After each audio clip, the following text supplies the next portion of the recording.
to Not Made. I'm Rachel, and today we are going to talk about the gigantic pattern test that I have been working on for the past few weeks. But before I show you, we're going to go back to the assembly process, because I did take a quick little video clip. That's pretty much all I have to show you before we actually get into talking about it. So let's check it out.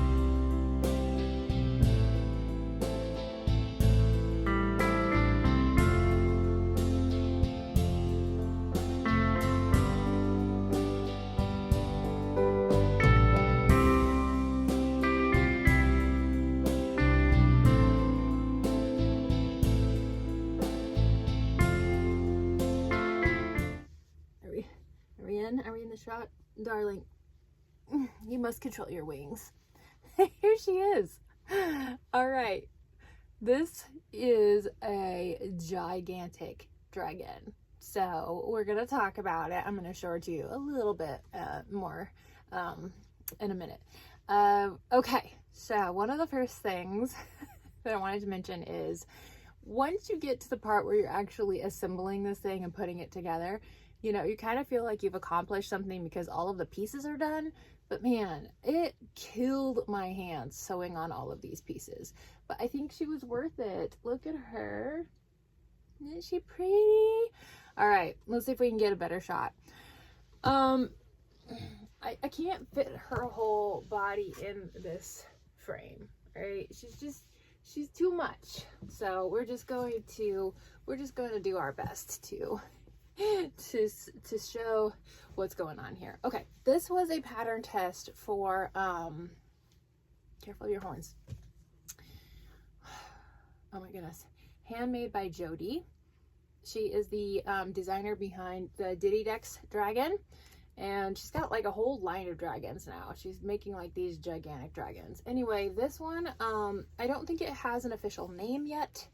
The pattern was in kind of a rough draft form, so she's got more, you know, finessing to do with that.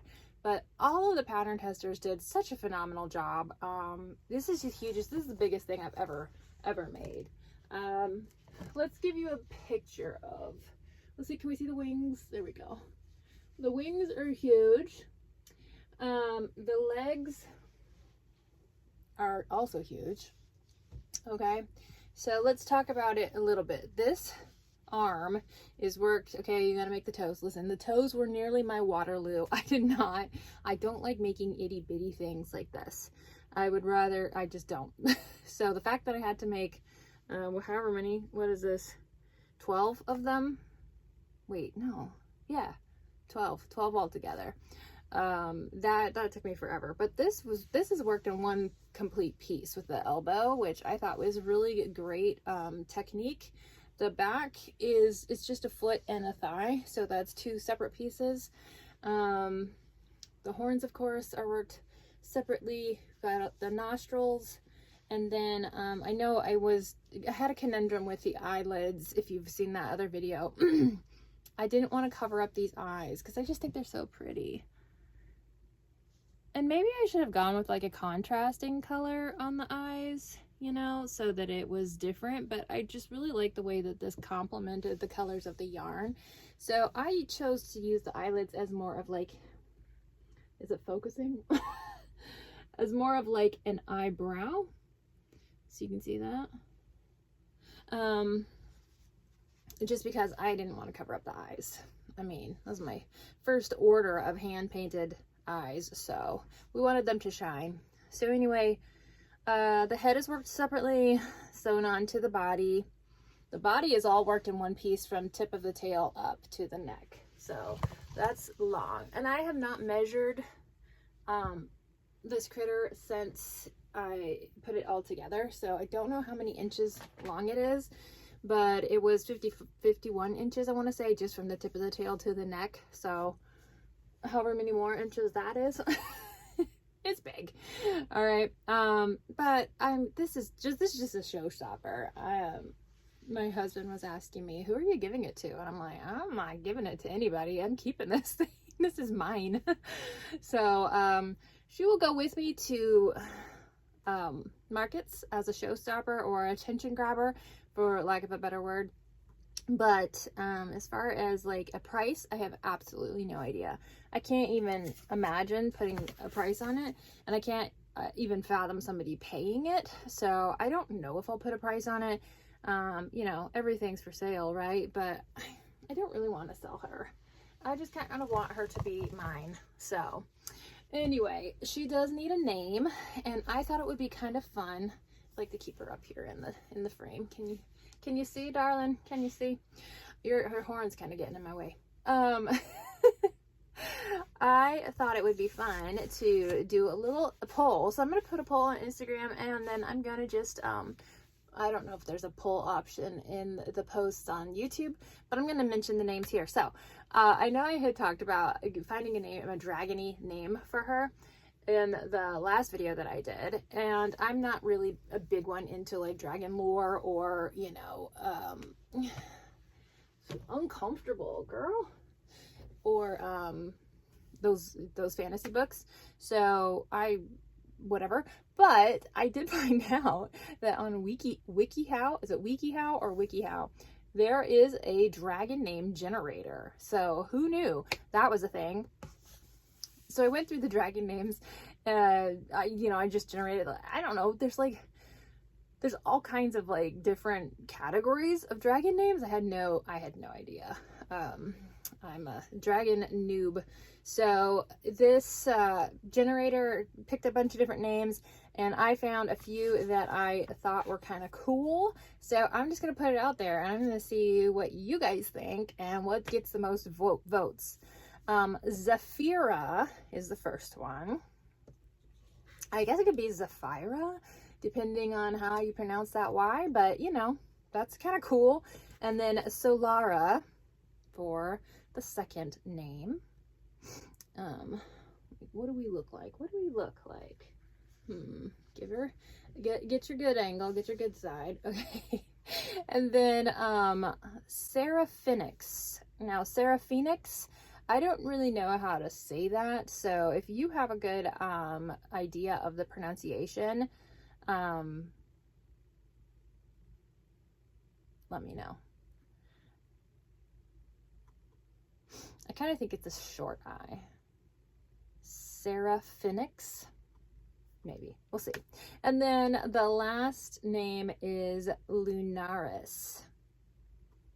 Lunaris, I don't know.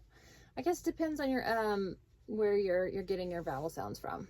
Are we going with the typical American sound? Are we going with more of an international phonetic alphabet sound? I don't know.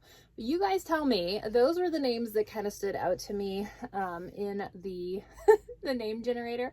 I thought that they were kind of fun, and so if any of those names you think I don't know, would work for a dragon, let me know your opinion in the comments. So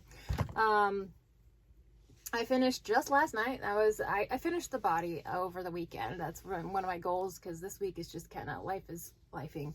But last night I did do the spikes down the spine all the way to the tail. I was a little bit nervous about running out of yarn, because I only had the small, it was the same color as the wings.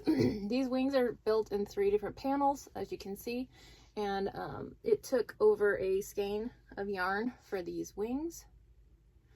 And so I had just a little ball left, and I was concerned that it wasn't going to be enough for the spikes, but it ended up being, so we were all good. As far as the other yarns, this is the Bernat baby blanket frosting in the color berry something or other. We talked about this already, I think.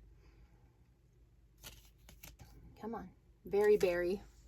I love the way that the color gradients work in this. It just looks scaly to me. Like, it looks like a perfect dragon skin. So it took 2 full skeins and then a little bit more. I feel like I got all the way through up to about the elbow on the last arm, and then I had to bust into a 3rd skein. So it wasn't a lot of the 3rd skein, but yes, it did take 2 full skeins to get her made, and that's great because I've got a few. So I don't think I'll be making another dragon like this out of any of them unless I get a, you know, serious commission, because it's a ton of work. I don't even know how to quantify the time, because obviously I've been working on it for several weeks, but I've been working on it in parts, you know, parts of the day where you would normally have several projects maybe done, several small projects, or if you're, you know, prepping for market or something, you can get a few little things done within a day, but this just was ongoing for a couple of weeks. And part of it was I had to wait for my stuffing, and you guys, if you watched the last video, you saw that all of that whole process. So anyway, she's gorgeous, beautiful, absolutely loved it. So follow Handmade by Jody on Instagram. Stay tuned for her pattern release. These are, I think, due this week, the final photos and all of that.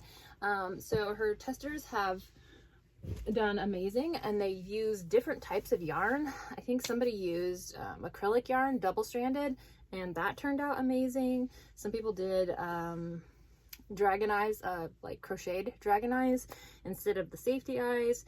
And so there were a lot of variations within the pattern. The pattern itself, again, was in kind of a rough draft form.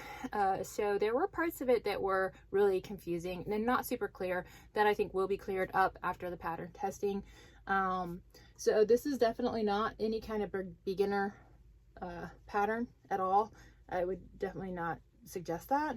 But I think if anybody has been crocheting for a little while, you can definitely do this, okay? It's gonna take you a bit, but you can do it.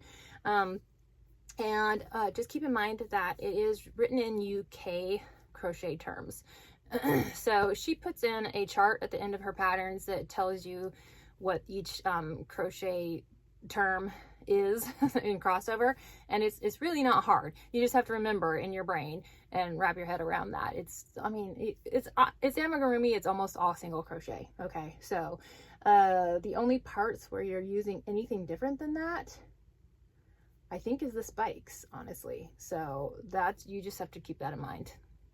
That the DC for like double crochet in American terms stands for single crochet in the UK, and that's it. That's the only thing you really have to think about.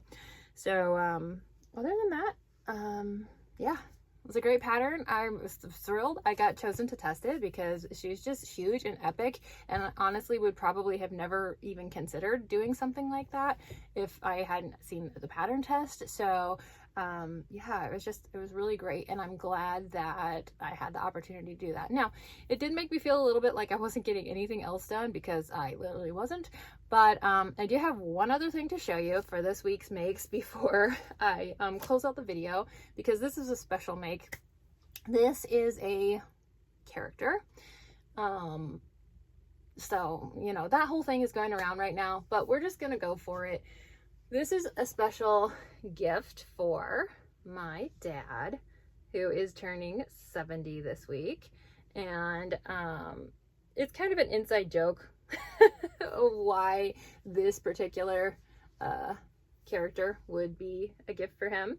But it does flute, and it's super cute. It's very obviously recognizable, but we're just going to call it a blue donkey. And this pattern is free. It's by Cat Knit. She's on Instagram. It's on a blog post, and it does say on there for personal use only, probably for very obvious reasons. So, you know, take that for what it's worth. I wouldn't be market prepping these, but absolutely for a gift, this is so adorable, and it's a free pattern, you guys. Like, for this much detail, I love how she did the face. I just love it. It was a trust the process moment for me, because I was like, wait, where are we going with this? Like, what is happening? And yeah, so it worked out really great. The ears are the thing that I changed. She had them done in 2 different pieces. They are 2 different pieces. But the way that she had it written was to make the inside piece slightly smaller and then stitch it in. And I was like, if I stitch it in, it's going to be showing on the outside, and I don't want that. So I made the two pieces the same size, and then I went around and single crocheted the blue color around into both pieces, and that's how I kind of made that one. I got one of these on wrong side. Oops. It doesn't matter. So that's the only thing. These need to be tacked down a little. I just have them tied in right now with the ends, so I do need to go back and reinforce that. But then was there anything else? Oh, and then I did the hair with the loop crochet loop stitch rather than the strands, because I use Big Twist Posh for the black pieces, and it doesn't shed as bad as other like chenilles do, but I still just didn't want a bunch of like sheddy pieces on the top, so I did the loops instead. So I think it turned out well, and hopefully it will be well received. I think it will at least get some laughs, chuckles, whatever, and that is fun. So the body is made in one piece. The arms and legs are made separately and sewn on. They're stitched on, or they're sewn in because they go along. I mean, I guess, I don't know how you would do that. They're not level with the rounds, as you can see. So they have to be stitched on after the fact. The tail is supposed to be stitched on. I worked it out from the body, so that was kind of surface crocheted. And then of course the head has to be sewn on, which is just a simple little seam. If you've done any of the Snuggle Beans patterns, it's similar. And then the ears of course have to be sewn on. And then she gives good directions for the eyes. And I did do the eyebrow, but you can't really see it. So, not eyebrow, eyelid.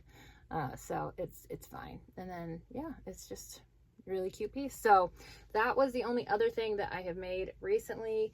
I did get somebody who asked me to make something specific for a soon-to-be nephew, so I will be working on that this upcoming week as well. So anyway, that's it. I'm gonna leave you with that, but I wanted to share my progress and my completed project, and yeah, so on to the next thing. I'll talk to you guys later. Bye.